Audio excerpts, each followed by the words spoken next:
Hello friends, welcome back to my channel, Start a Small Garden. How are you all? This is Madonna. Please join me today for another October organic garden harvest from my small backyard garden. So let's get started. First one that we're going to harvest is this moringa tree or moringa leaves. So moringa is a very good superfood, also known as malunggay. I have several moringa tree here and I'm just gonna cut them all at once. Today on the top, this is a dwarf moringa version. So moringa tree is very rich in nutrients and very good for your body, especially it's rich highly in vitamin C and potassium and really great healing properties to protect your immune system and antioxidants as well. So you can cook them in different ways. I highly recommend. Look at these beautiful leaves of moringa. And if you have a small garden, I really highly recommend dwarf moringa since it's really great for a small space garden or container gardening. So let's go here now to my okra plants. So this is another superfood okra plant. So this is really my first time growing and harvesting them today, and I have tried growing them in container and in ground. So okra is very rich in vitamins, so very high in fiber. I believe eating okra is really great for your brain as well to boost your memory. So there are two kinds of okra. I have here a burgundy and a green okra, and it's really great. You can saute it or just stir fry it or roll it in butter if you like. And I really highly recommend if you grow okra to harvest them while they're still young because it is really very tender. And if, for example, you harvest it for too long, it's kind of a little bit stringy or tough, kind of woody. It's not really great for eating or cooking since the seeds is really starts to dry. Now over here in this area, friends, I have my sweet banana peppers. So I decided to harvest it now because the color started to change.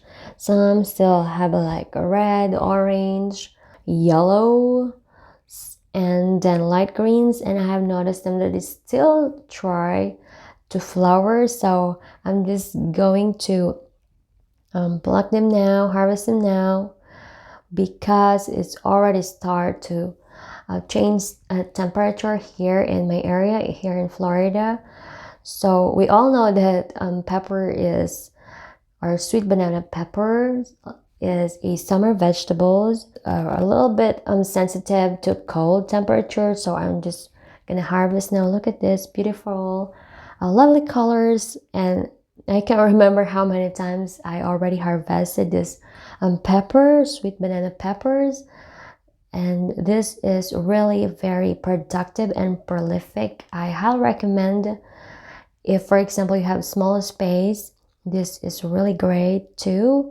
And this part, I still have some lunchbox peppers, and I'm going to harvest them as well.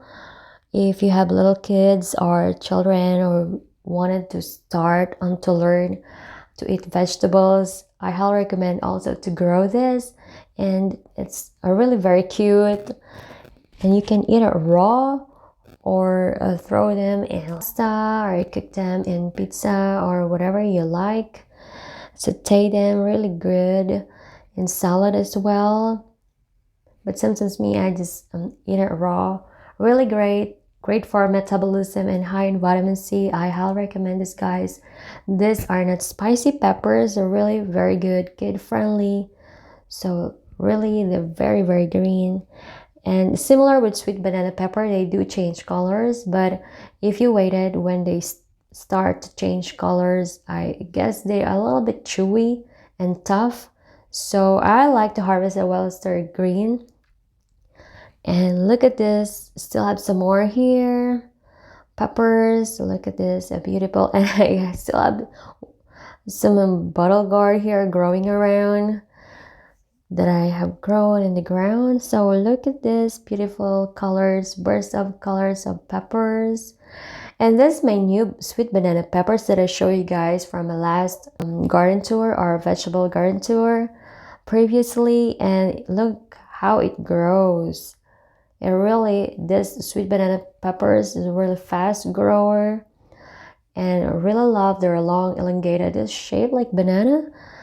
And I believe you can stuff it or grill it. Either way, it's really nice. Still get a lot of flowers, buds, so I'm so happy it's still growing and still flowering. And over here next to it, I'm going to harvest some more peppers here. I'm gonna leave some, the ones that are still a little bit small. And look at this, still very green, so crunchy. This is the one that I have experimented in a milk box. So when you plant them in a smaller pot, please expect that it will give you also not so many fruits. But if, for example, you plant them in ground or in a bigger container, it will give you more peppers or fruits. So here I still have some here. I planted next to bell peppers. Grab this as well.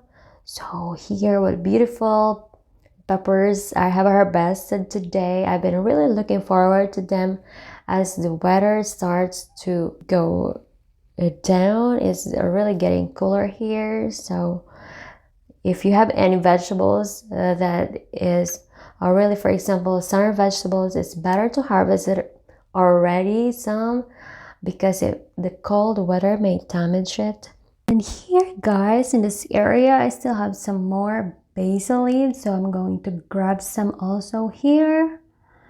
This one, it is really very rainy this time, so sometimes when it's rainy and there's no airflow, sometimes your basil leaves can get some like downy mildew, similar to a powdery mildew, but this one, it causes the mildew there under the leaves. So let's see just how much leaves we can save, because powdery mildew sometimes it's really, in this fall season, it's very rampant. So in this area I have a jicama or jicama. I really just experimented for the sake of it, see how it goes or grows here in the soil. But it starts to flower already, and since it's an experiment, I didn't put a lot of fertilizer and decided not to wait anymore. So I tried to dig one. It's really awesome because it is similar to turnips. They call it also like a Mexican turnips or a turnip in other country, I forgot, or sikamas. It's similar with potatoes, but this one, it does not grow a lot of tubers because I already dug it early on. And since it's a legume family, it grows like beans or peas, for example. And also, I plant them or grow them along with my green leafy vegetables, since it's bean or a nitrogen fixing a vegetable. It helps to produce nitrogen for my green leafy vegetables, so it is really very beneficial. I just scatter them around. Some I also experimented in pots, but this time it's just on my noti garden, which is shallow garden bed, which I just experimented, and I'm so happy that I was able to grow. Jicama is really very pest-free plant because the root contains rotenone. It's a natural insecticide. So if, for example, you would like to plant some greens like kale, lettuce, mustard. I actually planted with mustards and greens here in the same bed, and it really, I think it kind of helped in repelling pests. Really very effective, I think. That's from my own experience. Have you tried growing jicama before? Please comment down below and share your experience. Thank you. So the roots is really similar to potato, but this one, the sikama, you can really eat it as is once you already peel it. Make sure you wash it first, and it's really crunchy and sweet. but you could also bake it if you like. I haven't tried cooking it yet, but in the Philippines we used to eat it, just sprinkle some salt in it, and it is raw. So I really highly recommend. I even have jicamas scattered around in different areas where I'm planting, like where some here near where I plant sweet potatoes. So you see, once it's washed, you can really see the real color. I think if I waited a while, it will grow bigger, much heavier, much denser, but I feel like I have to dig them now. It is because my intuition tell me again, the reason why is if you wait it will gonna be really chewy, kind of like really fibrous, so it's not super edible to eat. And this way, if you harvest it while they're still young, they will be more sweeter and crispier. So here it is. I'll give you a sneak peek about after I wash them and then I peel them. This is what it looks like inside.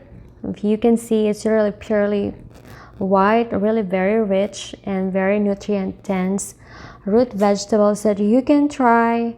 But I believe this one is a summer vegetable, root vegetable, and it's really a great alternative to potato or sweet potatoes. And I believe you can plant it in container and in ground, but I have tried so far in my no-dig garden. I have no problem. So there you go, guys. Thank you for watching and joining me today in my October organic garden harvest from a small backyard garden. And thank you for supporting my channel and watching it. If you have any questions or suggestions, please comment down below, or if you want to watch more videos, I have a whole playlist there for you, or watch the next video after this